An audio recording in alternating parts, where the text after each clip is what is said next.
Hi friends, welcome to our Suvishri channel. ಇವತ್ತು ನಾನು ನಿಮಗೆ ರುಚಿಯಾದ ಸೊಗಸಾದ ನುಗ್ಗೆಕಾಯಿ ಸಾರು ಮತ್ತು ಆಲೂಗಡ್ಡೆನ ಹಾಕಿ ನುಗ್ಗೆಕಾಯಿಗೆ ಯಾವ ರೀತಿ ಮಾಡೋದು ಅಂತ ನಾನು ನಿಮಗೆ ತೋರಿಸ್ಕೊಡ್ತಾ ಇದ್ದೀನಿ. ಅದಕ್ಕೂ ಮುಂಚೆ ಹೊಸೊಬ್ರು ಯಾರಾದರೂ ನಮ್ಮ ಚಾನಲ್ನ ನೋಡ್ತಾ ಇದ್ದರೆ ದಯವಿಟ್ಟು ಸಬ್ಸ್ಕ್ರೈಬ್ ಮಾಡ್ಕೊಂಡು ನೋಡಿ. ಹಾಗೆಯೇ ಕೆಲವರು ಹಾಗೇ ವಿಡಿಯೋ ನೋಡ್ತಾ ಇದ್ದೀರಾ, ದಯವಿಟ್ಟು ಸಬ್ಸ್ಕ್ರೈಬ್ ಮಾಡಿ ನಮಗೆ ಸಪೋರ್ಟ್ ಮಾಡಿ. ಇದರಿಂದ ಹೊಸ ವೀಡಿಯೋಸ್ ಹಾಕೋದಕ್ಕೆ ನಮಗೂ ಸ್ವಲ್ಪ ಪ್ರೋತ್ಸಾಹ ಸಿಕ್ಕಂಗಾಗುತ್ತೆ. ಇನ್ನೂ ಹೊಸ ರೆಸಿಪೀಸ್ ಏನೇನೋ ಹಾಕಬೇಕು ಅಂದ್ಕೊಂಡಿದ್ದೀನಿ ಫ್ರೆಂಡ್ಸ್. ಅದಕ್ಕೆ ದಯವಿಟ್ಟು ನಮಗೆ ಸಬ್ಸ್ಕ್ರೈಬ್ ಮಾಡಿಕೊಂಡು ನಮಗೆ ಸಪೋರ್ಟ್ ಮಾಡಿ. ಮತ್ತು ಫ್ರೆಂಡ್ಸ್ ಆ್ಯಂಡ್ ಫ್ಯಾಮಿಲಿಗೆ ಶೇರ್ ಮಾಡಿ. ಹಾಗೆಯೇ ಕಮೆಂಟ್ ಸೆಕ್ಷನಲ್ಲಿ ಈ ನುಗ್ಗೆಕಾಯಿ ಸಾರು ಹೇಗಾಗಿತ್ತು ಅಂತ ಕಮೆಂಟ್ ಸೆಕ್ಷನಲ್ಲಿ ಕಮೆಂಟ್ ಮಾಡಿ ತಿಳಿಸಿ. ಈಗ ನುಗ್ಗೆಕಾಯಿ ಸಾರನ್ನು ಯಾವ ರೀತಿ ಮಾಡೋದು ಅಂತ ತೋರಿಸ್ಕೊಡ್ತಾ ಇದ್ದೀನಿ, ಬನ್ನಿ ನೋಡ್ಕೊಳ್ಳೋಣ. ನೋಡಿ, ಮೊದಲಿಗೆ ಕುಟ್ಟಾಣಿಗೆಯಲ್ಲಿ ಬೆಳ್ಳುಳ್ಳಿನ ಜಜ್ಕೋಬೇಕು. ಈಗ ಜಜ್ಕೊಳ್ತೀನಿ ನೋಡಿ.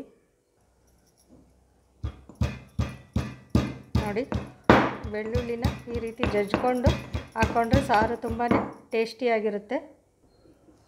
ನೋಡಿ ಫ್ರೆಂಡ್ಸ್, ತರಿಯಾಗಿ ಈ ರೀತಿನ ಬೆಳ್ಳುಳ್ಳಿನ ಜಜ್ಕೊಂಡು ಇಟ್ಕೋಬೇಕು ಸಾರಿಗೆ ಒಗ್ಗರಣೆ ಹಾಕೋದಕ್ಕಿದು. ನೋಡಿ ಏನೇನು ಬೇಕು ಸಾಮಗ್ರಿಗಳನ್ನು ಅಂತ ನೋಡ್ಕೊಳ್ಳೋಣ ಬನ್ನಿ. ಮೊದಲಿಗೆ ಬೆಳ್ಳುಳ್ಳಿ ಬೇಕಾಗತ್ತೆ, ಸ್ವಲ್ಪ ಒಂದು ಸಣ್ಣ ಗಾತ್ರದ್ದು ಸಣ್ಣಗೆ ಹೆಚ್ಚಿಟ್ಕೊಂಡಿದ್ದೀನಿ. ಈ ಟೊಮೆಟೊ 2 ಬೇಕಾಗುತ್ತೆ. ಹಾಗೆಯೇ ಸ್ವಲ್ಪ ಕರಿಬೇವು ಮತ್ತು ಜಜ್ಜಿರೋ ಬೆಳ್ಳುಳ್ಳಿ, ಸ್ವಲ್ಪ ಕೊತ್ತಂಬರಿ ಸೊಪ್ಪು, ಹಾಗೆಯೇ ಸಾಂಬಾರು ಪುಡಿ ಸ್ವಲ್ಪ 1.5 ಸ್ಪೂನಷ್ಟು ಸಾಂಬಾರು ಪುಡಿ, ಸ್ವಲ್ಪ ಅರಿಶಿನ, ಒಂದು ಕಾಲು ಸ್ಪೂನಷ್ಟು ಅರಿಶಿನ ಬೇಕಾಗತ್ತೆ. ಹಾಗೆಯೇ 1.5 ಸ್ಪೂನಷ್ಟು ಖಾರದ ಪುಡಿ ಬೇಕಾಗತ್ತೆ ಫ್ರೆಂಡ್ಸ್. ಬನ್ನಿ ಯಾವ ರೀತಿ ಮಾಡೋದು ಅಂತ ನೋಡ್ಕೊಂಬರೋಣ. ನೋಡಿ ಫ್ರೆಂಡ್ಸ್, ಕುಕ್ಕರ್ ಇಟ್ಕೊಂಡಾಗಿದೆ. ಅದಕ್ಕೆ ಸ್ವಲ್ಪ ನೀರು ಹಾಕ್ಕೊಳ್ಳೋಣ.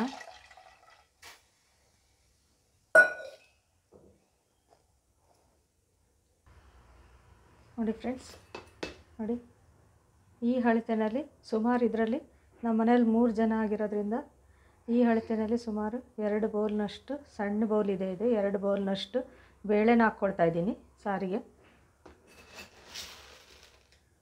ತೊಗರಿಬೇಳೆ, ಸ್ವಲ್ಪ ಬೇಳೆ ಹೆಚ್ಚಿಗೆ ಇದ್ರೇ ನುಗ್ಗೆಕಾಯಿ ಸಾರು ತುಂಬ ಚೆನ್ನಾಗಾಗೋದು, ಟೇಸ್ಟಿಯಾಗೋದು. ಸುಮಾರು ನೋಡಿ 2 ಬೌಲಿನಷ್ಟು ಬೇಳೆನ ಹಾಕ್ಕೊಳ್ತಾ ಇದ್ದೀನಿ. 2 ಹೊತ್ತಿಗೂ ಈ ಸಾರು ಮಾಡ್ತೀವಿ, ಅದಕ್ಕೋಸ್ಕರ ಬೇಳೆನ ಸ್ವಲ್ಪ ತೊಳೆಯೋಣಂತೆ. ನೀರು ಹಾಕಿ ಚೆನ್ನಾಗಿ ತೊಳೆದು ಇದು ಕುಕ್ಕರಿಗೆ ಹಾಕ್ಕೋಬೇಕು.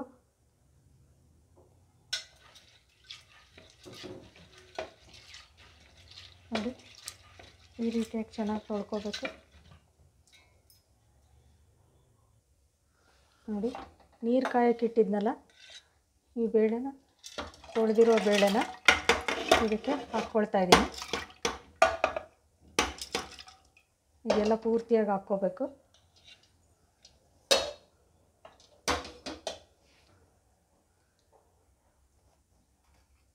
ನೋಡಿ ಫ್ರೆಂಡ್ಸ್, ನಂತರ ಸ್ವಲ್ಪ ಒಂದು 1/4 ಸ್ಪೂನಷ್ಟು ಅರಿಶಿನ ಇದರಲ್ಲೇ ಇದೆ. ಅರಿಶಿನ ಮತ್ತು ಸಾಂಬಾರು ಪುಡಿ 1.5 ಸ್ಪೂನಷ್ಟು ಇದಕ್ಕೆ ಆ್ಯಡ್ ಮಾಡ್ಕೋಬೇಕು.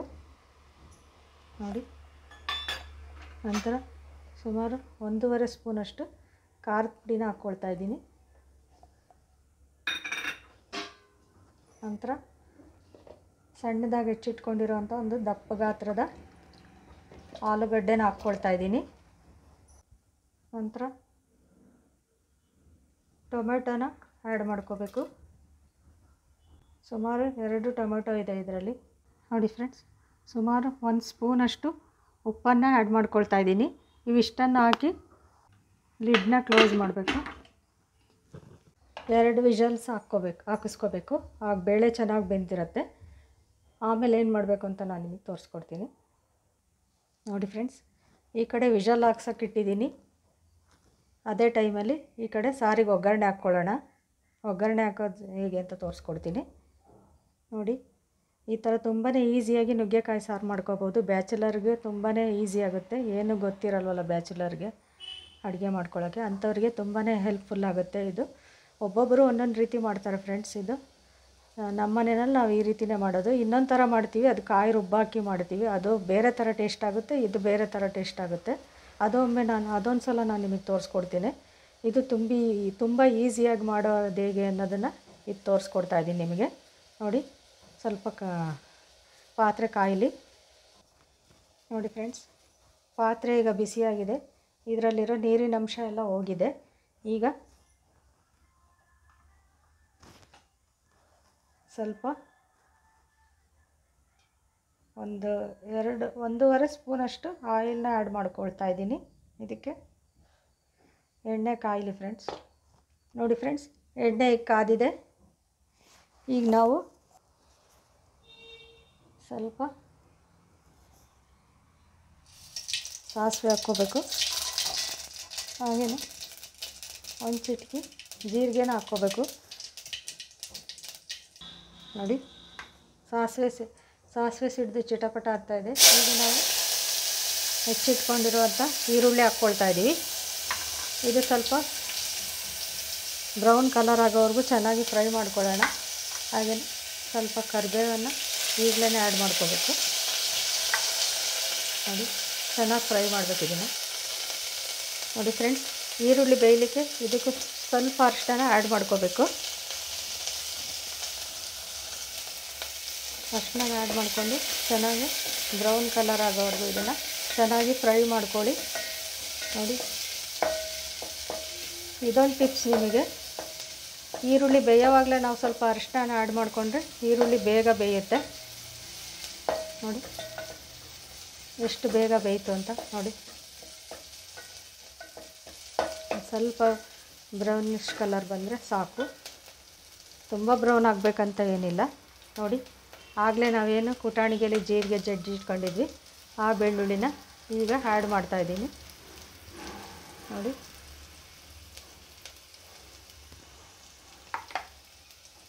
ಇದನ್ನು ಸಹ ಚೆನ್ನಾಗಿ ಫ್ರೈ ಮಾಡಬೇಕು. ಇದೇ ಸಾರು ಸ್ಮೆಲ್ಲು ಚೆನ್ನಾಗಾಗೋದಕ್ಕೆ ನಾವೇನೀಗ ಬೆಳ್ಳುಳ್ಳಿ ಜಜ್ಜಿಟ್ಟಿರ್ತೀವಲ್ಲ, ಈ ಬೆಳ್ಳುಳ್ಳಿಯಿಂದ ಸಾರಿನ ಘಮನೇ ಚೇಂಜ್ ಆಗುತ್ತೆ. ಅಷ್ಟೊಂದು ಚೆನ್ನಾಗಿ ಘಮ ಅಂತ ಸ್ಮೆಲ್ ಬರುತ್ತೆ ಇದು ಹಾಕಿದರೆ. ನೋಡಿ, ಈ ರೀತಿ ಬ್ರೌನ್ ಕಲರ್ ಆಗಬೇಕು. ನೋಡಿ, ಚೆನ್ನಾಗಿ ಫ್ರೈ ಆಗ್ತಾಯಿದೆ. ನೋಡಿ, ಇನ್ನು ಕುಕ್ಕರ್ ವಿಷಲ್ಸ್ ಆಗಿಲ್ಲ. ವಿಷಲ್ ಆದಮೇಲೆ ಯಾವ ರೀತಿ ಆಗಿದೆ ಅಂತ ನಾನು ನಿಮಗೆ ತೋರಿಸ್ತೀನಿ ಫ್ರೆಂಡ್ಸ್. ನೋಡಿ, ಒಗ್ಗರಣೆ ಆಗಿದೆ ಇದು. ನೋಡಿ, ಬ್ರೌನ್ ಕಲರ್ ಬಂದಿದೆ. ಇಷ್ಟಾದರೆ ಸಾಕು. ಈಗ ಒಗ್ಗರಣೆ ಇಟ್ಕೊಂಡಿದ್ವಲ್ಲ ಅದನ್ನು ಈಗ ಗ್ಯಾಸ್ ಸ್ಟವ್ ಆಫ್ ಮಾಡೋಣ. ಇಷ್ಟಾದರೆ ಸಾಕು. ನೋಡಿ, ಈಗ ಇದು ವಿಷಲ್ ಬರೋದಕ್ಕೆ ಸ್ಟಾರ್ಟ್ ಆಗಿದೆ. ಬಂದಮೇಲೆ ಯಾವ ರೀತಿ ಆಗಿದೆ ಅಂತ ತೋರಿಸ್ತೀನಿ. ನೋಡಿ ಫ್ರೆಂಡ್ಸ್, ಈಗ ಒಂದು ವಿಷಲ್ ಆಯಿತು. ಇನ್ನೊಂದು ವಿಷಲ್ ಆಗುತ್ತೆ ಈಗ. ಆದಮೇಲೆ ಪುನಃ ಗ್ಯಾಸ್ ಸ್ಟವ್ನ ಆಫ್ ಮಾಡೋಣ. ಇನ್ನೊಂದು ವಿಷಲ್ ಆಗಲಿ. ಬೇಳೆ ಚೆನ್ನಾಗಿ ಬೇಯುತ್ತೆ 2 ಅಥವಾ 3 ವಿಷಲ್ಸ್ ಹಾಕ್ಕೊಂಡ್ರೆ. ನೋಡಿ, ಇನ್ನೊಂದು ವಿಷಲ್ ಬಂತು. ಈಗ ಸ್ಟವ್ನ ಆಫ್ ಮಾಡೋಣ. ಇದು ಕುಕ್ಕರ್ ತಣ್ಣಗಾದ್ಮೇಲೆ ಯಾವ ರೀತಿ ಮಾಡಬೇಕು ಅಂತ ನಾನು ನಿಮಗೆ ತೋರಿಸ್ಕೊಡ್ತೀನಿ. ನೋಡಿ ಫ್ರೆಂಡ್ಸ್, ಕುಕ್ಕರ್ ಕೂಲ್ ಆಗಿದೆ. ಈಗ ಲಿಡ್ನ ಓಪನ್ ಮಾಡಿ ಯಾವ ರೀತಿ ಆಗಿದೆ ಅಂತ ತೋರಿಸ್ತೀನಿ. ಬೇಳೆ ನೋಡಿ ಎಷ್ಟು ಚೆನ್ನಾಗಿ ಬೆಂದಿದೆ ಅಂತ. ಬೇಳೆ ಎಲ್ಲ ನೋಡಿ ಈ ರೀತಿಯಾಗಿ ಬೇಳೆ ಬೆಂದಿದೆ. ನೋಡಿ, ಈ ರೀತಿ ಬೇಳೆ ಎಲ್ಲ ಚೆನ್ನಾಗಿ ಬೆಂದಿದೆ. ನಾವೀಗ ನುಗ್ಗೆಕಾಯಿನ ಆ್ಯಡ್ ಮಾಡಿ ನುಗ್ಗೆಕಾಯಿನ ಸುಮಾರು ಒಂದು 10 ನಿಮಿಷ ಬೇಯಿಸಬೇಕು. ಎಳೆ ನುಗ್ಗೆಕಾಯಿ ಆಗಿರೋದ್ರಿಂದ ಬೇಗನೆ ಬೇಯುತ್ತೆ. ನುಗ್ಗೆಕಾಯಿನ ಕೆಲವರು ವಿಷಲ್ ಹಾಕ್ಸಿ ಬೇಯಿಸ್ತಾರೆ, ಆದರೆ ಆ ರೀತಿ ನನಗಿಷ್ಟ ಇಲ್ಲ. ಮನೆಯಲ್ಲಿ ನಾವು ಈ ರೀತಿಯೇ ಬೇಯಿಸೋದು. ನುಗ್ಗೆಕಾಯಿ ಕೊನೆಯಲ್ಲಿ ಹಾಕಿ ಬೇಯಿಸ್ತೀವಿ. ಈ ರೀತಿಯಾಗಿ ಬೇಯಿಸಿದರೆ ನುಗ್ಗೆಕಾಯಿ ಚೆನ್ನಾಗಿ ಅದೇನೊಂದು 10 ನಿಮಿಷದಲ್ಲಿ ನುಗ್ಗೆಕಾಯಿ ಬೆಂದೋಗುತ್ತೆ.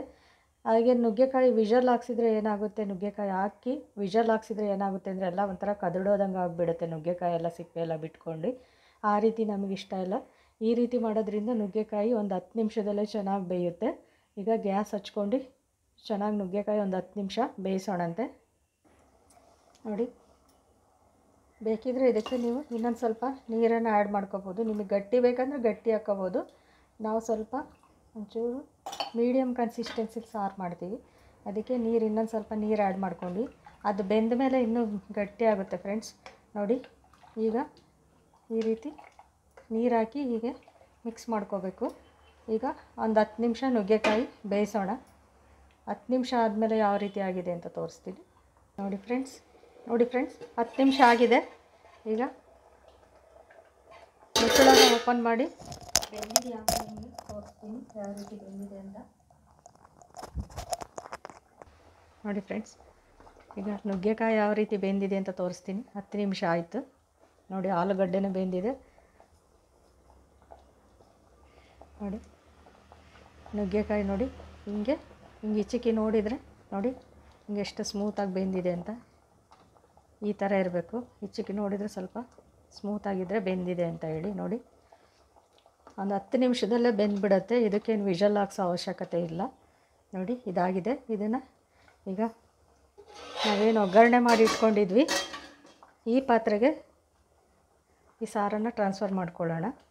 ಫಸ್ಟೇ ಒಗ್ಗರಣೆ ಹಾಕಿದರೆ ಅದರ ಟೇಸ್ಟೇ ಬೇರೆ ರೀತಿ ಇರುತ್ತೆ. ಈ ಥರ ಲಾಸ್ಟಿಗೆ ಒಗ್ಗರಣೆ ಹಾಕಿದರೆ ತುಂಬಾ ಟೇಸ್ಟಿಯಾಗಿ ಸಾರಾಗುತ್ತೆ ಫ್ರೆಂಡ್ಸ್. ನೋಡಿ ಈ ಪಾತ್ರೆಗೆ ಸಾರನ್ನು ಟ್ರಾನ್ಸ್ಫರ್ ಮಾಡ್ಕೊಳ್ತೀನಿ. ನೋಡಿ ಆಗಿ ಬರೀ ಒಂದು 2 ನಿಮಿಷ ಕುದ್ರೆ ಸಾಕು. ಈಗ ನಾವು ಗ್ಯಾಸ್ ಸ್ಟವ್ನ ಹಚ್ಕೋಬೇಕು. ಗ್ಯಾಸ್ ಸ್ಟವ್ನ ಹಚ್ಕೊಂಡು ನೋಡಿ ಆಗಲೇ ಒಗ್ಗರಣೆ ಹಾಕಿಟ್ಕೊಂಡಿದ್ದಲ್ಲ ಆ ಪಾತ್ರೆಗೆ ಇದು ಕುಕ್ಕರ್ನಲ್ಲಿರೋ ಸಾರನ್ನೆಲ್ಲ ಟ್ರಾನ್ಸ್ಫರ್ ಮಾಡಿಕೊಂಡೆ. ಈ ರೀತಿ ಚೆನ್ನಾಗಿ ಮಿಕ್ಸ್ ಮಾಡೋಣ. ಒಗ್ಗರಣೆದಿದೆಲ್ಲ ಅಂಶ ಎಲ್ಲ ಚೆನ್ನಾಗಿ ಬೆರಿಬೇಕು. ಅದಕ್ಕೋಸ್ಕರ ಚೆನ್ನಾಗಿ ಮಿಕ್ಸ್ ಮಾಡಿ ಆಗಲೇ 4 ಸ್ಪೂನು ಕಾಯಿ ತುರಿನ ಹಾಕ್ಬೇಕು ಇದಕ್ಕೆ. ಆಗಲೇ ನಾನು ಇದನ್ನು ತೋರಿಸೋದನ್ನು ಮರ್ತಿದ್ದೆ, ಸಾರಿ ಫ್ರೆಂಡ್ಸ್. 4 ಸ್ಪೂನ್ ಕಾಯಿ ತುರಿ ಇಟ್ಕೊಂಡಿದ್ದೆ. ಸಾರಿಗೆ ಈ ರೀತಿಯಾಗಿ ಆ್ಯಡ್ ಮಾಡ್ಕೋಬೇಕು. ಆ್ಯಡ್ ಮಾಡಿಕೊಂಡು ಇದನ್ನು ಚೆನ್ನಾಗಿ ಮಿಕ್ಸ್ ಮಾಡ್ಕೊಳ್ಳಿ. ಮಿಕ್ಸ್ ಮಾಡಿಕೊಂಡು ಫ್ರೆಂಡ್ಸ್ ಲಾಸ್ಟಿಗೆ ಕೊತ್ತಂಬರಿ ಸೊಪ್ಪನ್ನು ಸ್ವಲ್ಪ ಹಾಕ್ಕೋಬೇಕು. ಗಾರ್ನಿಷಿಗೆ ಸ್ವಲ್ಪ ತೆಗೆದಿಟ್ಕೊಂಡಿದ್ದೀನಿ. ಈಗ ಸ್ವಲ್ಪ ಹಾಕಬೇಕು. ನೋಡಿ ಚೆನ್ನಾಗಿ ಹಿಂಗೆ ಮಿಕ್ಸ್ ಕೊಡಿ. ಈ ರೀತಿಯಾಗಿ ಚೆನ್ನಾಗಿ ಮಿಕ್ಸ್ ಮಾಡ್ಕೊಳ್ಳಿ. ಇನ್ನೊಂದು 2 ನಿಮಿಷ ಇದು ಕುದಿ ಬರಬೇಕು ಸಾರು, ಅಷ್ಟೇ ಸಾಕು. ಸಾರು ರೆಡಿ ಆಗುತ್ತೆ. ಇದಾದಮೇಲೆ ಸರ್ವಿಂಗ್ ಬೌಲಿಗೆ ಹಾಕಿ ತೋರಿಸ್ತೀನಿ ಯಾವ ರೀತಿಯಾಗಿತ್ತು ಅಂತ.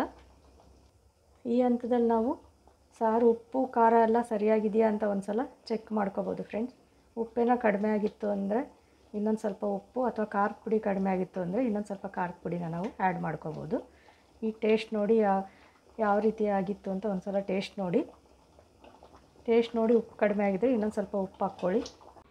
ನೋಡಿ ಫ್ರೆಂಡ್ಸ್, ಬಿಸಿ ಬಿಸಿಯಾದ ನುಗ್ಗೆಕಾಯಿ ಸಾಂಬಾರು ಸವಿಯೋದಕ್ಕೆ ಈಗ ರೆಡಿಯಾಗಿದೆ. ಇದನ್ನು ಯಾವ ರೀತಿ ಮಾಡಿದ್ವಿ ಅಂತ ನೋಡ್ಕೊಂಡು ಬಂದ್ರಿ ಅಲ್ವಾ. ನಿಮಗಿಷ್ಟ ಆದರೆ ದಯವಿಟ್ಟು ಲೈಕ್ ಮಾಡಿ, ಕಮೆಂಟ್ ಮಾಡಿ, ಹಾಗೆಯೇ ಶೇರ್ ಮಾಡಿ.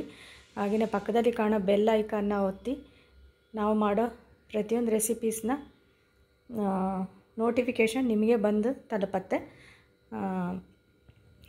ಈ ರೆಸಿಪಿ ಇಷ್ಟ ಆದರೆ ದಯವಿಟ್ಟು ಒಂದು ಲೈಕ್ ಕೊಡೋದನ್ನು ಮರಿಬೇಡಿ. ಮತ್ತೊಂದು ಹೊಸ ರೆಸಿಪಿಯೊಂದಿಗೆ ಭೇಟಿ ಆಗ್ತೇನೆ. ಅಲ್ಲಿವರೆಗೂ take care and bye bye friends.